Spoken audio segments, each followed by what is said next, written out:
Hi, everybody. This is Josh from Tradeology.com, and I have Piet Swart here with me today from Forex Income Map.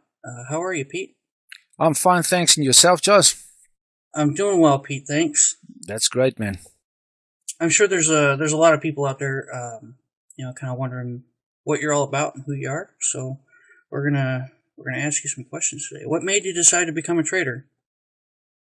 I think it's the financial freedom and time, the possibility of financial freedom and time freedom that you can enjoy when you are successful, of course, in trading. So I think that was the thing that mostly drew me to Forex. Well, cool. I think that's a big draw for a lot of people. They're looking for some time and some freedom.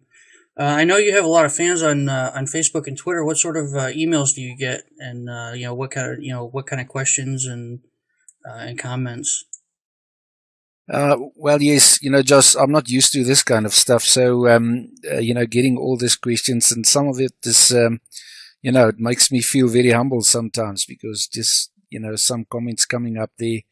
Yes, but I appreciate all the good stuff that people say about me and things. But I think mostly, I get a lot of questions that goes around the technical stuff. But I think the underlying all important question that you can hear in all these questions is all a cry for help to become successful traders. And I think everybody wants to be eventually a full-time trader. And the reason for that is the very reason why I joined Forex is to become financially independent and for the time freedom, I think. Well, cool. What's a typical trading day look like for you? What do you do in the morning? How do you start your day? I'm in the fortunate position now that I don't have to wake up a certain time. So I can wake up whenever I want. So that's one nice thing about trading Forex full time. But if I just get up early in the morning, sometimes switch on my PC, and then I get myself some coffee, and then I'll come back to my computer and just look at the markets quickly.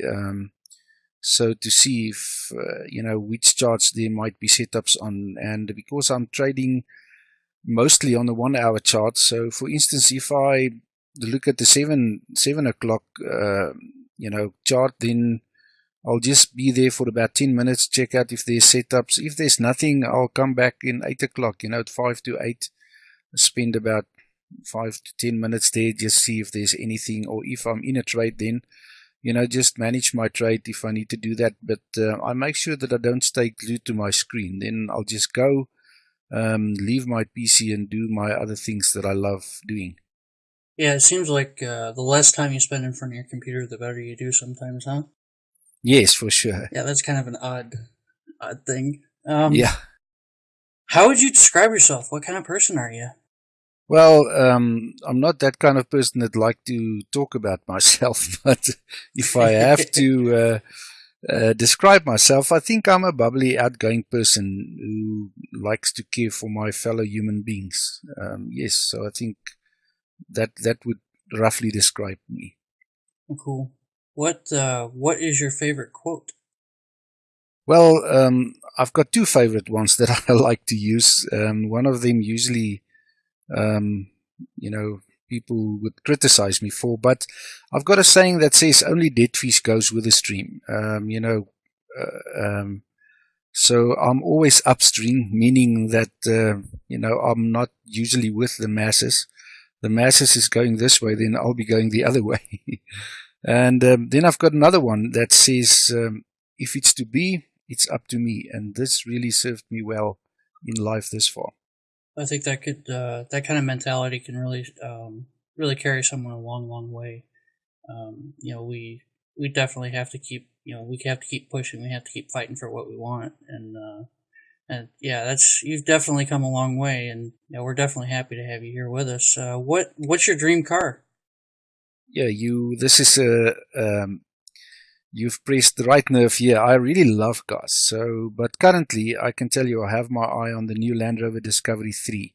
It's just absolutely an awesome vehicle. And, I've got a lot of plans for this, especially where I live, to go on this 4x4 journeys and things like that. So yes, I can see myself in that car already, and I can smell the leather seats. Ah, nice. Very, very nice. What's your favorite reading material? What's your favorite book to read? Well, if I have to pick out one book, that would be the one Think and Grow Rich by Napoleon Hill. The whole book, it's about your thinking patterns and about how your mind works, and it tell you basically that you can actually think yourself rich in any business if you just keep the right thoughts. That's kind of thoughts that I can succeed. And if you can keep that thoughts in your mind really alive, and then that thoughts can build anything around you, that will put your body in motion to move you to success. And it might sound very, very simple, but I can tell you it's absolutely the truth. And I've used that in my life. So yes, I would really, advise people to get this book and really read it. It's excellent stuff. What's your favorite food to eat? Well, that's one of my other passions, is eating. Well, but over here in Africa, specifically in South Africa, we have what we call a braai. We call it braaivleis in Afrikaans. So, but that's when you take meat, either marinated or just normal meat, and grill it on hot coals. So it's nearly like a barbecue, but the difference is that I think barbecuing is more like cooking the meat with flames, and to braai is we're waiting for the flames to die away, and then we just grill it on the nice coals there. So yes, this my favorite way to prepare my food is a lekker braai. That sounds really, really good right now. I think I'm gonna have to find some of that for lunch. What do you do to relax? I've got a lot of interests. For instance, one of my main ones is music. I like to listen to music. I, in actual fact, make music on my own. I love sports. I watch sports, specifically rugby and cricket. And of course then tennis. I also, on social side, play some social tennis. And then the other thing that keeps me away from my charts, that makes sure that I don't run back to my charts, and just bring some discipline in my life. I'm also a part-time kind of carpenter, so I make small little chairs and things like that. That is very satisfying. Well, good. What kind of music do you listen to? Well, I like rock music, but the old kind, because I'm a big fan of Neil Diamond.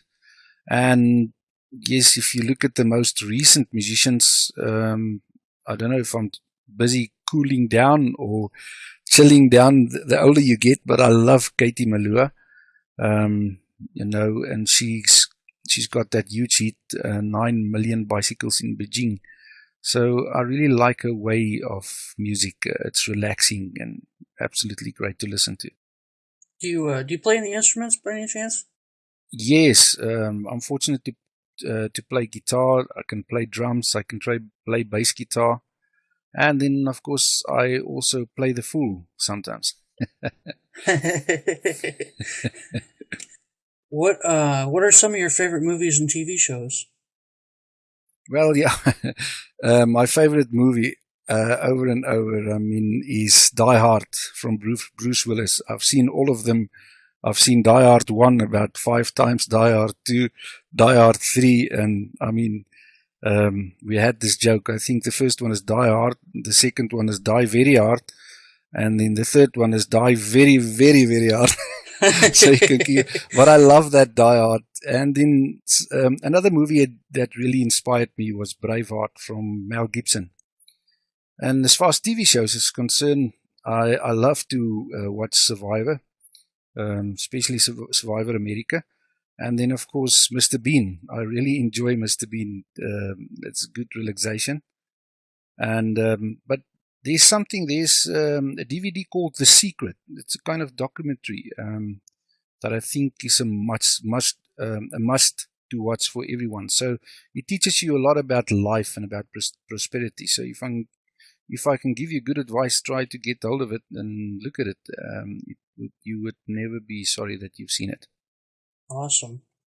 That sounds. Those are actually some of my favorite movies too. I haven't seen. I don't really watch Survivor, but I haven't seen The Secret. But I'm gonna want to check that out. That sounds really interesting. What's in your pocket right now as we're speaking?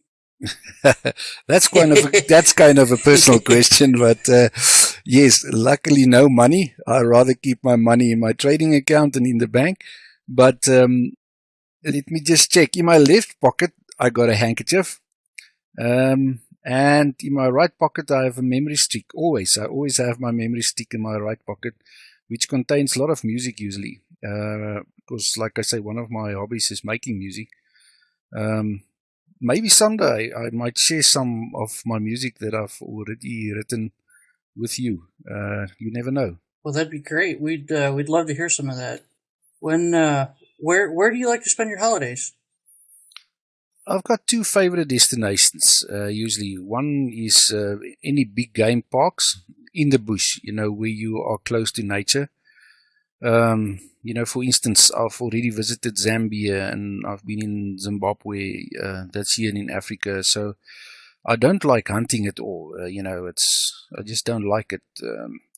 But I like game viewing. I just like to be out there, where the nature is still intact and you can't see much of the human interference there.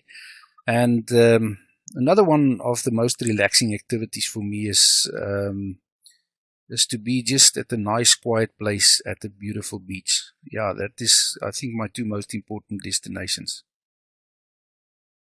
Are there anything that entertains you, like any hobbies that you have? Yes, like I've previously said, but one of my passions is flying. I love flying ultralight planes, and I'm currently busy with my license right now. And usually, if I get the chance, I just go out and fly with someone, so I really enjoy it, and that also gives me a sense of freedom. And I think that's why most of us has got this thing in us to just to be free, either with flying or something like that. And I'm planning to buy myself an ultralight, within the next year or so. Now, what is an ultralight? It's usually a microlight. They call it also a microlight trike that goes through as an ultralight. So that's basically, put to people that doesn't know, is you sit in this little trike gadget underneath this huge wing that you're hanging on in the air, but you've got this propeller that pushes you forward and makes sure that you stay in the air. And then another form of ultralights is what they call gyrocopters. It's on the same basics, but it just it works just like a helicopter rather. But yeah, that's the two main kinds of ultralights that you get. Well, that sounds interesting. Sounds like you have a lot of fun with those. Absolutely. If you could pick one person to have dinner with, who would that be? Oh, yeah, I think that would be Richard Dennis. Definitely. For those who don't know, Richard Dennis, he's the one that did the turtle experiment. So he's the guy that believed that you can teach anyone to do trading and do it successfully. And then he went into a bet with his partner and he won that bet absolutely, with flying colors. So he proved that he picked students, trained them, give them money, and they made millions and millions and millions of dollars for him. So yes, I would love to have dinner with him and ask him all sorts of questions. So, well, yeah, Richard Dennis is he's definitely an interesting guy. He took a group of people and that knew nothing, and then absolutely made him rich. That's it's a cool thing to know from that experiment that we can be taught. We don't have to be born into something. We don't have to be gifted, so to speak. We can learn something. We can learn how to do something. Absolutely. Cool. If you had to be stuck on an island, what would you bring with you? Let me think. Richard Dennis, right? I don't know if he's going to be able to help me on an island. Yeah, so, but I'll rather leave him at home, and then I think I'll bring along my Leatherman tool and a few fishing hooks, of course, to get myself some food, and then a flint. I think a flint also, and all this I pick up from Survivor, I suppose. So then I'll be able to make fire to cook my food and be able to build myself something to sleep under with my Leatherman tool. So yeah, I think that's it. What's been the most difficult thing for you in trading? Yeah, I think it's the discipline part that's quite difficult because you need to force yourself not to stay glued to your charts, like I said. Because the moment you are sitting in front of your TV and you start getting glued to your charts, that could lead to overtrading, which is a very, very, very bad thing. So, yeah, discipline, to overcome that discipline, to get that discipline into your training, that is the most, important thing. But I think I've done it. I'm 90% there, and you won't believe it. Us professional traders it could still be a hurdle sometimes if you just lose track, just lose focus, and then you can easily fall back into it. So you always have to stay alert to that. There's gonna be a lot of people listening to this interview and reading, our conversation. And I think a lot of us, when we're first starting out, and even after a couple of years of trading, we feel like there's this big secret that everybody else knows that we don't. Is there a secret to trading? What is it? What's your take on that? Well, I think the so-called secret, if you want to call it that, I think that will differ from one trader to another. For one, it could be patience. That's just, lacking there. For another, it could be something like consistency. For another one, it could be discipline. So you never know, because luckily in life, we're not all the same. So I think it really depends on your personality. So if I have to pinpoint it, it will be quite difficult because, like I say, it will differ from one person to another. And usually it's just that small little link that's gone. And that link could be your impatience. That link could be lack of discipline, or, uncontrollable emotions or something like that. So I believe that is the so-called secret, if there was a secret. What are your trading goals for this year? Yeah, well, my trading goals for this year is to hit the 6 figures per month income at the end of the year. And so hopefully I'm still on track. Well, we'll definitely see what the rest of the year brings. I think we're in for some good stuff, though. Absolutely.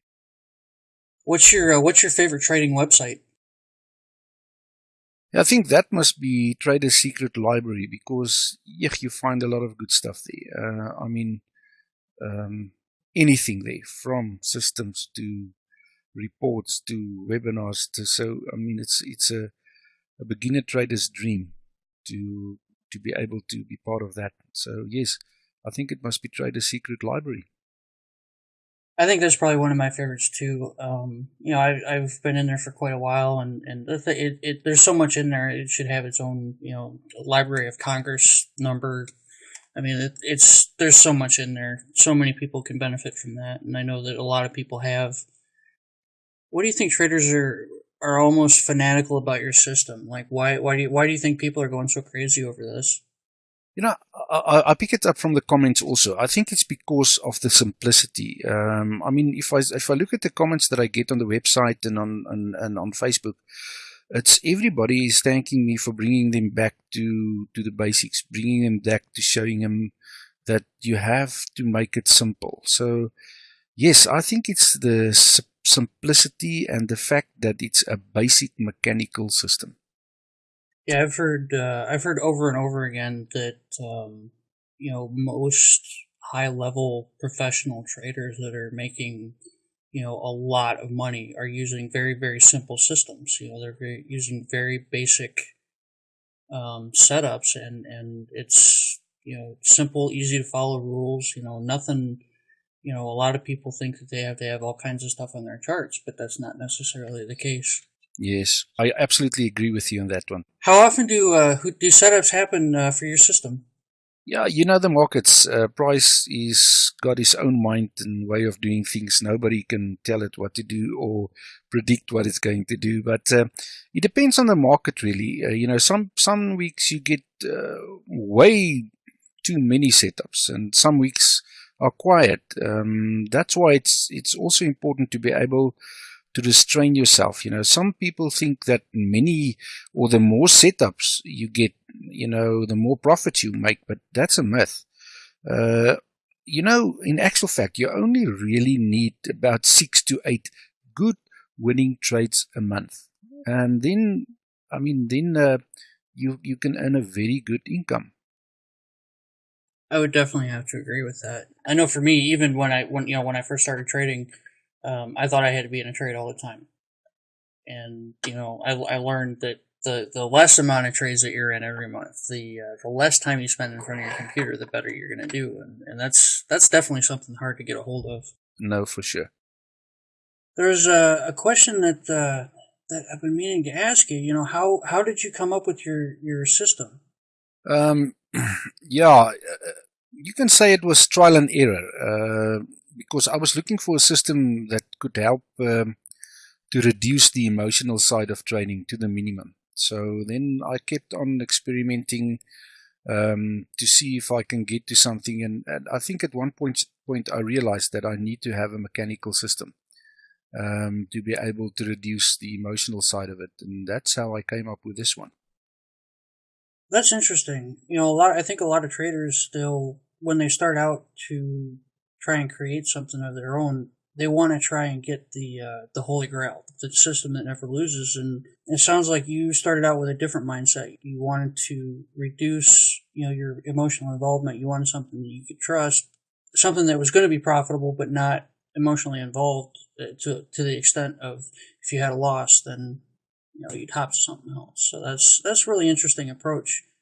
How do you handle the emotional side of trading? Um, well, I think it's a series of things.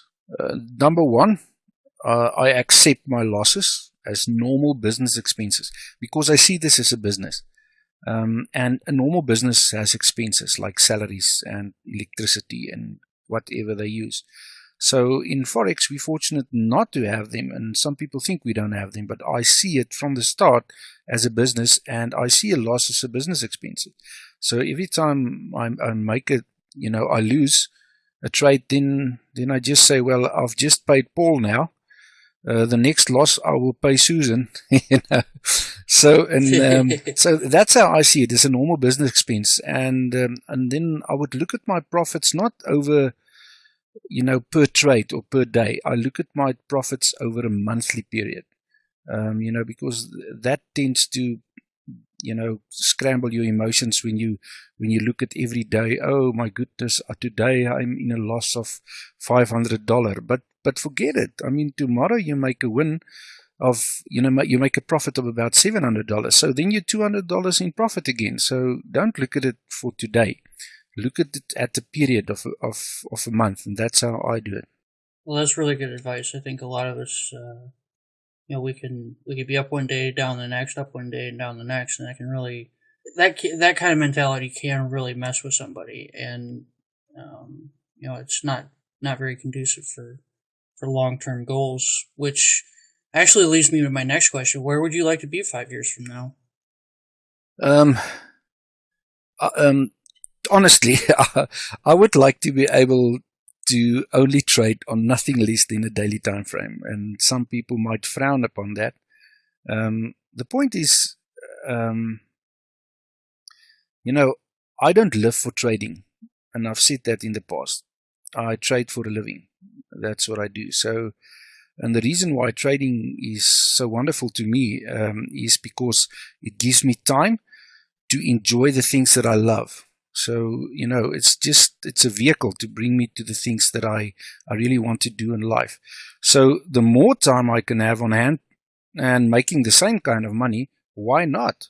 I mean, I've got better things to do than that. I'd love to just travel. I've got a lot of things on my wish list still. I don't want to call it a bucket list, but yes. So yes, I think I want to see myself 5 years from now only be able to trading on the daily time frame, so I can have a look at my trades once a day, and that's it. The rest of the day is mine. Yeah, absolutely. That would definitely free up a lot of time to spend doing what you really love doing. What one thing do you think really helps your trading? Yeah, it must be consistency. I think consistency is one thing that really helps, especially because I've got a mechanical system, so I need to be consistent, in my trading. So if I'm not talking about during the night, while I'm sleeping, but if I get up in the morning and if it's 8 o'clock, I need to check my charts every hour, around every hour. So then I make sure that I don't miss setups from there on. And that's what I'm talking about, consistency. So I take the setup. So if I know my system, for instance, would give me a 70% win ratio, then I know 7 out of 10 trades will be profitable trades. So for that reason, but if I miss then one of them, I could just as well have missed one of the profitable ones. So that would bring down my winning percentage for my system down very badly. So that's why consistency is so important in trading. What sort of equipment do you use to trade? I've got a normal PC, just with one monitor, because you don't really need that many monitors to trade with. You just need the normal PC with a good internet connection, and that's it. And you are in business, so you don't need to be fancy. There's nobody's going to praise you for your lovely workstation, because the main thing is I would rather get people to praise me for all the profits that I make than praising me for my beautiful workstation. What was your best trade ever? Yes, that's a difficult one. Let me put it this way. The best trade that I ever had is the last one that I made profit on. So it will always be like that. My last profitable trade will always be my best trade. That's a really great way to look at it. That really would help with the consistency and just keeping things, not getting too excited about yeah, I won. Just keeping a level head. That's a really good way to do it. Absolutely. What was your worst trade ever? I had one. The last one you lost? Yes, that could just as well be. But this one that I remember, and I know I've forced my mind to delete that one, but I can feel it coming back again, and I can feel the pain. There was one trade that I was so stupid to trade without the stop loss. The trade just turned against me, and it just kept on falling and falling and falling, and I tried to close it and it wouldn't close, and it just kept falling and falling. And that feeling, you get that feeling of you don't know what to do. It is that feeling you're not in control anymore, and it just kept falling until I was at that stage to start getting the phone number of the broker to phone him, and then luckily it stopped, or gave me some room just to close it quickly. But it comes down to my inexperience, because then from that I've learned. Those people in the circus, they call them the trapeze. They swing around in the big tent there. It's the same thing. If you're a trapeze there, or flying around on those trapeze, and you do that without the safety net at the bottom, it's the same thing if you trade without the stop loss. What have you learned in farming that you can apply to Forex trading?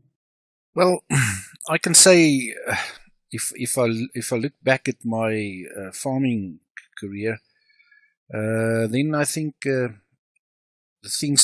most important things that I've learned from there is faith, patience, and yes, of course, simplicity.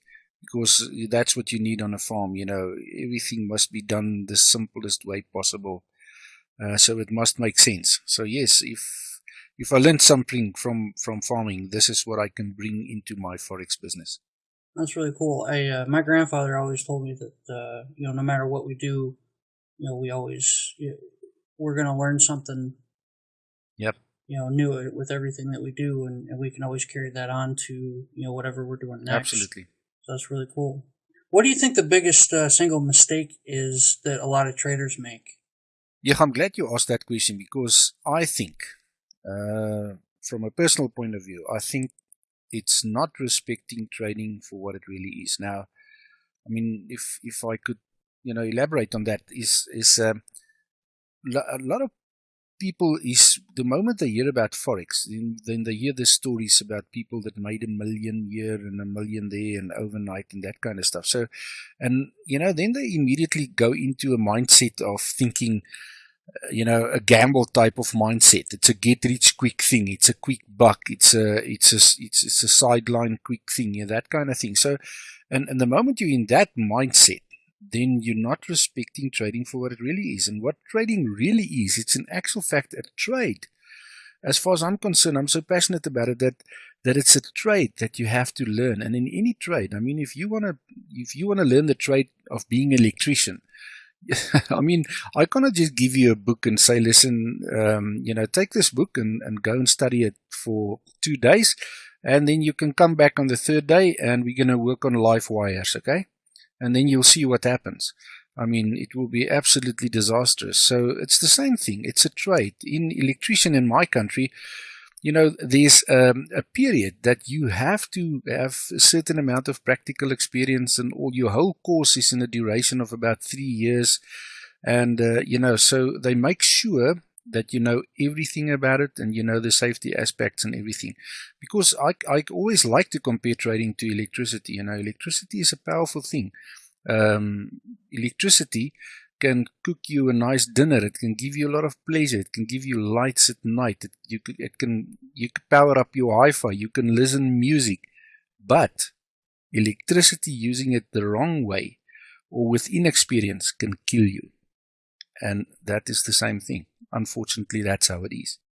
Yeah, I'd have to agree with that. I tell people all the time, trading is like you said, it's like going to school. You go to college to learn something, and then when you graduate, you hope that, you're hoping for that high paying job, and but you got to go to school. Absolutely. For it. You got to learn it. Yeah, you see, you have to respect it. You have to keep on respecting it. If you don't respect it, it is going to hurt you, and that is, I think, most traders' biggest mistake. Absolutely. There's only about 5% of traders that are consistently profitable. When people start out, they hear that all the time. 95% of traders fail. Why do you think that is? Yeah, if I can pinpoint it to one single thing, I would personally think it's a lack of discipline. Because if I talk about discipline, I include in discipline your control over your emotions. So I think discipline covers a wide range, and it can have a lot of things in there. But I think the single most important thing there is a lack of discipline. And I mean, this is a subject on its own, and I mean, we can discuss this for the next hour. We don't have the time, unfortunately, to do that. But I think it's lack of discipline, definitely. If you could give everyone reading this and listening to this interview one piece of trading advice, what would it be? Yeah, that's a difficult one, but if I think about it, let me put it this way. The only difference between the listeners out there and the 5% traders who make money now is, number one, knowledge of trading, okay, which you can attain. How fast you want to get that, it's up to you. And number two, I come back to my previous answer, is discipline. Like I said, which includes controlling your emotions. If you can make an effort, a really great effort, to gain the proper training knowledge, or the proper trading knowledge that you need to be able to do trading, then you can only start to condition your mind and put your mind in that time, that right frame for trading. Now you might say, but goodness gracious, this is a psychological thing. I'll never be able to do it. I'm talking about simple stuff. Simple stuff. The question that you asked me earlier, it's small, simple things. Like, for instance, just conditioning your mind that every loss is a business expense. that is a new conditioning that I've had to do in my mind. Can you see? It's simple stuff. I mean, it's not like you have to go see a shrink for the next 12 months to be able to put that machines on you and, delete some of your memory and put new memory. It's stupid, simple things. So, if you can get in that frame of mind, which I call the trading mind frame, and you really made a proper effort to gain all the knowledge that you need. That is knowledge like, knowledge how the platform is working, what the market does, all the indicators. Well, not all the indicators, but the basic ones, support and resistance, that kind of stuff, and I can tell you, if you can do that, you've got a great future in Forex trading. Absolutely. Pete, that's really great advice. That's, that those are definitely up there. You take a look at the people that are really making it in this business, and they're doing exactly that. They've got the right mindset and they've got the right discipline, and they're really, they have it down. And if there's anything that you'd like to say to anybody listening right now, any of your fans, what would that be? Yeah, well, for this one is the only question that I've prepared for. So, yes, I have a very nice surprise. I've received a lot of feedback about how to get my system, and many people have told me that they cannot fund any account for the lack of money. So, usually that's the problem. You start off in Forex, you gain all the knowledge, everything that I was talking about, and then, you've done your part on the demo account, and now you want to move over. Now you've got that lack of money. So I've come up with a scholarship. This scholarship is worth $1,000 to get you started at trading. So, and you will also get a copy of my Forex income map, which you will use to trade this $1,000. All you have to do is make a comment on my website, also on Facebook, and I will choose the most meaningful comment to win this fantastic prize, which I think is a fantastic prize, because remember, you get my system with everything included, and that goes with it, plus you get that $1,000 for your trading account. So I think this is something worth putting effort in for, to try and get this. So yes, this is an invitation to you out there, and this is just a gift from my side to show my appreciation and to encourage you guys. So yes, go out there. If you're interested, go to the website, www.forexincomemap.com. Make your comment there, or you can go to my Facebook page. Yeah. Well, that's a very generous offer, Pete, and I can speak from experience. Being given a system that is rock solid, and access to the trader that created it, and having him there to guide you and make sure that you're doing the right thing, and you're doing it properly. That's priceless. That's really worth its weight in gold. Literally, and so that's a really cool thing. I want to thank you, Pete, for spending the time with us today, and I'm sure that we're going to see lots more of you in the years to come. Well, yeah, I really hope that we'll see more from each other, and I would love to see all of you guys there at the finishing line, where we are all great profitable traders. So thank you for allowing me to share some things about myself today. And you can be sure I'll talk to you again soon. All right, Pete. Well, sounds good. You have a great day. The same to you. Thanks, Josh. Not a problem.